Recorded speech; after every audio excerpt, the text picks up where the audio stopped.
Hey everybody, Danny Naz, Pub Wall Street back with another weekend review. So I think I want to do this week's review just a little bit different. I'm recording this on Sunday afternoon. Obviously there was a big liquidation event on Friday, and we've seen these before. I've been through enough market cycles where I've seen it happen many times, and what I want to do is just be cautious going into next week. I don't think there's a reason for us to put on unnecessary risk, to open up random trades. Each weekend my process really is build a watch list, and then off of that watch list, find the top 10 to 15 names, what I call my focus list. And that's usually my guiding post for, the next few trading days, Monday through Wednesday. And as each day goes on, maybe I'll add 1 or 2 names, 3 names throughout the week back onto the focus list, but not terribly too many, right? I just want to keep it really in focus.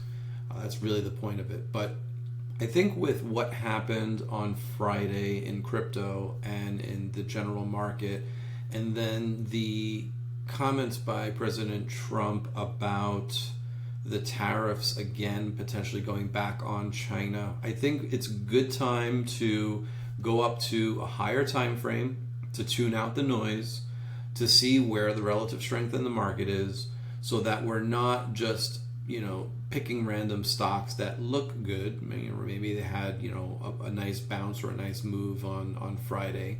I really want to just zoom out, and I think really the name of this video should be take a breath, take a pause, zoom out, right? Anytime we see big pullbacks, it's always helpful just to go up to the higher time frame, right? And I mostly live on the daily time frame, and I will start my process on the weekend for the weekly chart. But I think I'm just going to stay on the weekly chart, and I don't know yet if I'm going to create a focus list for this week, mainly because you see my watch list right now on the screen.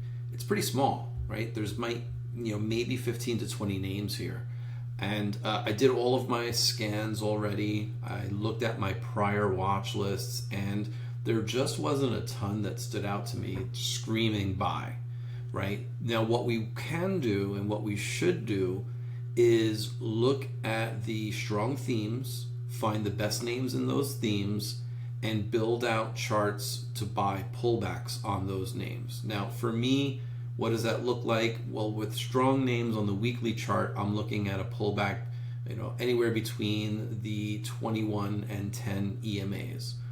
On the daily chart, for sure, I'm looking at the 21 EMA, and for deeper corrections, I'm looking at the 50 SMA.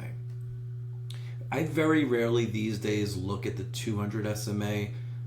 It doesn't really come too much into play for me. It's definitely a psychological level to watch. I will flash it on and off on my charts from time to time, but you'll very rarely see me post a chart with a 200 SMA, or even for that matter a 50 SMA. But if we are going to potentially see more selling next week, then for sure the 50 SMA and the 200 SMA could come into play. And then you might start seeing me posting charts with those moving averages on it. But for the most part, I like to live above the 21 EMA on the daily and above the 10 weekly moving average EMA on the weekly. That's my general bread and butter where I like to stay. I like to buy strength. I like to buy pullback in strength or strong names that have relative strength to the market.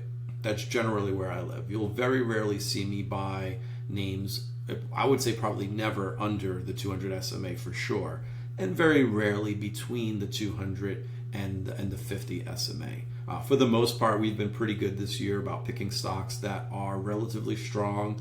Maybe they're basing for a period of time, a couple of weeks, maybe a couple of months, and we buy the pullbacks or the tightening of the base before the breakout, and add on the breakout, and then add up as it continues to move higher. So I know this is a little bit of a longer intro, but I think it's important for me to kind of explain not only just my process, but my thoughts around process, because this really goes back to why I'm building the Edge Lab, because not every day or every week or every month, or for that matter every year, you're not going to have the same market. And part of our job as traders is to adapt to the market. And if that means either not trading or adjusting your trading style, those are the things that we need to do to stay solvent in this game, to make money, and to know when to press the gas or to start pumping the brakes. Okay, so let's just go through some charts. I'm going to start with Bitcoin. So obviously Bitcoin has been on a monster run since January of 2023. And I'll move myself over here. Actually, I'm going to just take myself off now that I'm done talking. So yeah, you can see right now potential bearish engulfing candle is setting up on Bitcoin. So whether you trade crypto or not, or invest in crypto or not, I think it's important at least to pay attention to the crypto market. So, if I'm looking at this bearish engulfing candle, I'm looking back here. There's also a bearish engulfing candle where we saw, a couple of more months of selling, or a couple of more weeks of selling, I should say. We had a double top set up, right? And then eventually it broke down and moved lower before making new highs to the upside. So I'm not saying that what we're seeing here is going to reflect what we're potentially going to see here, but I think we have to be open to that idea, right? Other things that I would look for, well, where did we start to fail? Right here, you can see we broke out over that level on Bitcoin, which is right around 104, 105, right? It started to kind of chop around base, right? Nice a bull flag set up here, breakout, continuation, started to fail into the 200% extension at 122. So I think, for Bitcoin, the crypto markets close on Sunday, I believe at 8 p.m. So it will be interesting to see if we get a further rally, maybe upwards of 116 to 118. I'd probably be looking in that range. I'd like to see a close, closer to like the 119, and it's very possible, right? There's about 6 hours till the weekly close on Bitcoin. And, the one thing too to note is we are holding the EMA cloud. So for those of you who are new to my work, and certainly for those of you who have been with me for many, many months, or if not many years, I've gone back and forth between using the cloud and then using just the moving averages. I'm kind of going back towards the cloud. It doesn't change the way I trade. What it does help is in how I view the pullbacks. Okay, and so what I like to see are these kind of cloud support areas, right? Do we cut through and just fall below, right? Like we did here. And in this case, right, I'm looking for the cloud flip. I'll let that clear in a second. It's harder to see. Maybe what I'll do is I will just change the cloud color here just for presentation purposes. Let's just make it red for now. And you could see that the cloud flipped right here. And all this cloud flip means is that my 10 EMA is crossing under the 21 EMA. And then you see it quickly flips right back to purple, which means we're in an uptrend. So that's really all the cloud is going to be doing for me. It's going to be telling me, am I in a downtrend or am I in an uptrend? So technically we're still in an uptrend, right? You saw back here we had 2 tests on the 21 EMA. Here 3 weeks ago we had another test on the 21 EMA. And then again last week and this week test and hold of the 21 EMA. So until Bitcoin starts closing under this 21 EMA, I think we're still going to move to the upside, right? And also nice confluent area on a 618 fib projection at 111.42. And I think, again, this is why it's important to go to the higher time frames. It really will help kill the noise and help you see charts in a much clearer way. All right, let's take a look at Ethereum. Now, Ethereum had a harder bounce than Bitcoin. So I just wanted to zoom out a little bit. You could see from, I'm just going to take the volume by price and anchor it to the change of character, which is right back here. You can see pretty much back tested close to that area down here in the April low.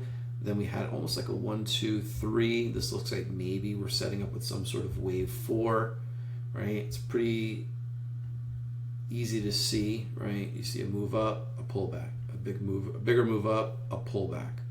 And when I see this type of structure, to me it screams a 5-wave move, an Elliott wave, right? 1, 2, 3, then some sort of complex 4, and then eventually you'll see that wave 5 breakout. And for those of you again who have been in the crypto market for more than a cycle, you know that every 4 years crypto tends to go on these big runs.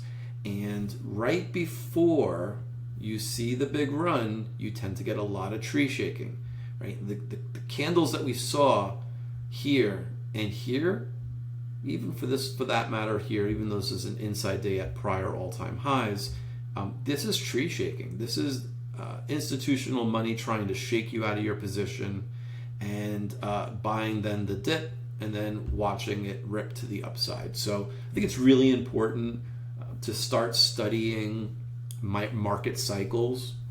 And again, in this example, we're talking about Ethereum, but it happens in the regular market as well. How many times have you seen a stock break down, stop people out, and then rip to the upside in the next couple of days, right? I see it a lot. And in fact, I've seen it so many times that I now look for these quote-unquote false breakdowns as potential, reversal moves to the upside. And they're really nice, actually, because then that by using the breakdown low, you can use that as a stop loss if you're getting in like 2 or 3 days later. And it tends to be a low risk, high reward type of setup. So anyway, I'm digressing a little bit. But yeah, I think, again, I think we're setting up in another type of bull flag, whether this is the low or maybe the low comes in the next couple of weeks. What I'd like to see, can we just hold 37.77? Can we hold the 21 EMA and stay within the cloud? Again, potentially consolidating in a flag. That's what I'm going to be watching for. Okay, enough crypto talk.